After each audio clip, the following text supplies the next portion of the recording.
Okay, medyo masakit ang ulo ko.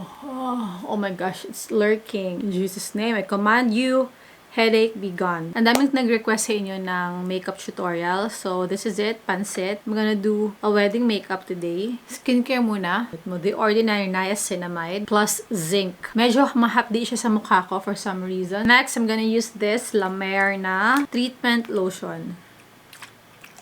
Hindi nyo kailangan gayahin yung ginagawa ko exactly, but since nag-request kayo, kahit anong makeup, kahit anong brand ng gamit nyo, kahit anong skincare, achieve pa rin naman yung gagawin ko ngayon. Very, madaling gayahin. Pag nagme-makeup ako, gusto ko may fan para mabilis matuyo yung mga pinaglalagay ko. I don't do this everyday kasi minsan, example, pag may kailangan akong i-shoot, ayaw nila ng shiny yung face. But today, I want very juicy face. So, I'm gonna use this La Mer Renewal Oil kasi it gives me this glow na parang naglalangis. Naglalangis in a good way. Okay. May nag-react sa nilagay ko. Parang ayaw ng niacinamide ang oil na to. Nararamdaman ko naglilibag siya. First time ko i-combine, hindi siya bagay. Oh no. Yan. Thank you. Oops.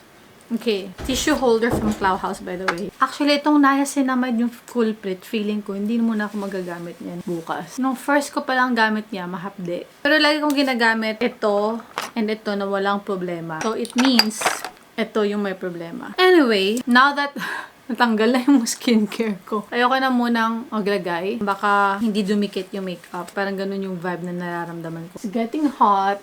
So, I'm gonna use the Happy Skin Multitasking Concealer Corrector Serum. So, parang skincare na rin. In peach. Okay, so dyan muna. Then, lagay kong konti dyan. If I'm being honest, hindi ko gusto tong Happy Skin na to. Parang hindi ko gusto yung effect niya sa mukha ko. But since nabili ko, sayang naman kung hindi ko gagamitin. Yan ang ginagamit ko lately. Actually, hindi lang isa yung binili ko, dalawa. So, I'm using stippling brush. Pwedeng kamay, pwedeng sponge. But I like to use this. So, as you can see, binlend ko lang. Isang ganyan lang. Hindi na ako bumalik. Okay, tapos ikakalat ko lang siya sa buong face outwards. Now that I'm done with that, kanina yung ginawa natin, base corrector. Napansin nyo from kanina, parang nag-flatten yung face ko. So, usually, hindi na ako nagpa-foundation. Diretso contour na ako. Pero minsan, pag nasa mood ako, nagpa-foundation ako. Favorite kong gamitin is this. Dior. If ever kailangan kong foundation. But lately, parang hindi ko na kailangan masyado. Lalagay ko lang ng contour dito. When it comes to contour, I don't like changing yung structure ng face ko. So, binabalik ko lang yung shadow. Kung saan yung nag-flatten. Dahil naglagay tayo kanina ng corrector, ibabalik lang natin kung saan. Usually, hindi na ako naglalagay dito. But for today, dahil makeup tutorial to at may wedding, lalagyan ko. But for everyday, hindi ko na nilalagyan dito. This is controversial. But I like to add eye bags. So, nilalagyan ko ng eye bags pa. Kasi just in case, nabawasan yung eye bags ko kanina dun sa corrector, binabalik ko lang. Ba't ka pa nag-concealer corrector kung babalik po rin yung eye bags? Kasi yung eye bags ko ngayon, mas maliit lang, di ba? Bag lang talaga mismo. Binabalik ko lang yung natural beauty. Yung pinakamakapal na part, pag sa unang tanggal sa contour, dito ko nilalagay kasi kailangan yung makapal dun sa malayo, madaling itago. Huwag agad sa ilong or malapit sa center ng face. I'm using, by the way, Rare Beauty in Gentle. Ayan. So, another brush, stippling ulit. Biblend lang natin ko. Literal, my face is a canvas. Para ka lang nagpipaint, blend here, blend doon, lagay ng shadow, lagay ng highlight. Ganun lang naman ang makeup. It's art. It's self-expression in art form. Every Sunday may parang kami, bonding kami ng mga twins. Nag-share sila ng mga insecurities nila. Share ko yung sa makeup and yung mga toxic na beauty standards na pinaniwalaan ko nung mga panahon. Sabi ko sa kanila, I hope na pag nag-makeup kayo, nagme-makeup kayo kasi gusto nyong i-express yung creativity nyo through makeup, gusto nyong i-enhance yung beauty, mag-create ng beauty. Not because kailangan nyo itago yung totoo yung beauty. Gets mo? Although, it took me a very long time din talaga bago ko fully accept yung natural beauty ko. Kasi dati, pinaniwalaan ko talaga yung mga sinasabi ng mga tao na ito yung uso, ito yung maganda. So yun, anyway, I'm gonna use this Tarte dito lang sa under eyes para mag-brighten palalo. I'm not against yung enhance whatever, ganyan. Kasi gusto ko rin naman yung mga or gumanda palalo. But, I don't know. Feeling ko maganda na ako nung dati pa. Hindi ko lang talaga nakita yun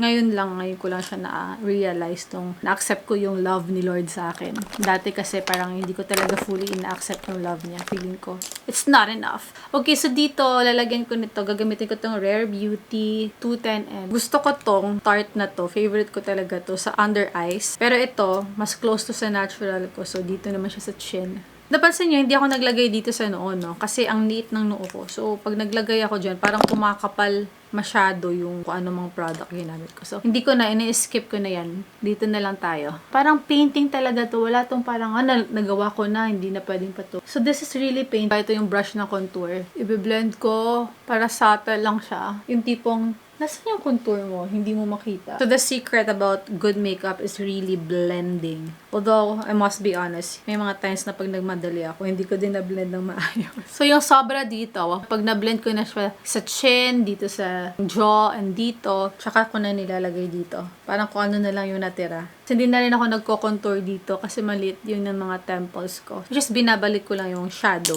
Now, ang secret talaga ng makeup ko, yung blush on ko na to. This is Sunny's in Cherub. Paubos na rin siya. 1, 2. So, kung ano yung center ng eyelid ng pupil ko. Hindi ako naglalagay yung dito because I don't want to. I want to put my blush on sa center ng face ko as in super center. Since makapal yung nalagay ko, wala akong choice but i-blend palabas. See the glory ng blush on na to. And it's mura. Now, yan. Gusto ko yung super duper blush on talaga. Yan ang trip ko sa buhay. Kanya-kanya tayong trip. Next is highlighter. Moon Dust Luminizer. Sunny's Face. Yan siya. Wala na rin to. Hala, as in, wala na. Pero ang maganda dito, dahil paubos na siya, sobrang subtle na lang nung, halos wala nang laman talaga ito. Sobrang subtle na lang. Usually, inuuna ko dito, isusunod ko na agad tong ilong. Lalagyan ko rin dito sa cupid, dito sa inner, sa kilay, brow bone. If napansin nyo, in-skip ko yung cheeks. So, blend lang. Blend, blend, blend here. O, diba? Instant lifting. Minsan, pag may pimple ako sa chin, syempre, hindi ko nilalagyan. So, yan na yun. Oh, I forgot! Nilalagyan ko rin pala ng highlighter here sa under eye. Like, super konti lang. Grabe, wala talaga. Kawawa naman. Sunny's pahingi. Pahingi makeup. Okay, we're done. Now, kilay. Sunny's. Ang aking pang kilay ay Sunny's Life Brow. Hindi pa ako nakapag-trim. Kalat siya. Doon lang ako talaga sa kalbo na part, which is dito sa pinakadulo. Hindi na ako yung parang nagdo-drawing talaga na nag-frame. Natural lang tayo. Hindi na uso ang higad kilay ngayon eh. Pag nagkikilay ako, hindi ko na biniblend. Kasi minsan pag nag-blend ako, parang nawala na yung nilagay ko. For my lippy, I'm gonna use Glide Gloss Gumamela, Sunny's Face again. And then, for dimension, nilalagyan ko ng Sunny's Juice Tint sa pinaka. Although I don't do that, I don't do this lagi. Okay na, dahil nalawain ko na, hindi ko na pwede ibalik. Kanina kasi dry yung lips ko, so. Last, ang ating lashes. Shuyumura. If napansin nyo, hindi ako naglagay ng anything sa dito. Dahil wala lang. Ayoko lang. Cluster. This is Shopee. I know, TikTok. Hindi ko alam anong brand nito. Naglalagay lang ako ito sa Focus. Oh, by the way, ako nagburda nito. I did that. Without. Oh, no! Nag-stain ang aking lip juice. And we're done. May mga bagay-bagay na kailangan i-blend. Any sponge na tuyo. I'm gonna use this Lux Organics na Beauty Mist Setting Spray. Lagi ko itong nakakalimutan. Although parang wala naman talaga siyang nagagawa masyado. Placebo effect. Oh, I forgot. Napansin niyo, hindi ako naglalagay ng setting powder. Wala lang, hindi ko lang trip. But I like to use this Laura Mercier highlighter powder sana. Since basang-basa na yung mukha ko, hindi ko na siya magagawa. Although, I'm gonna show you sa body. And this is my look. But may kulang pa yan. Pero may kulang pa yan. Kulang ko ng makeup sa body. So, gagawin natin yan sa next episode. Kasi, papakita ko yung outfit ko. So, doon ko na ilalagay yung mga makeup sa body. Sneak peek. I'm gonna use some of my favorites. So, tara. Let's go! See you next episode. Next.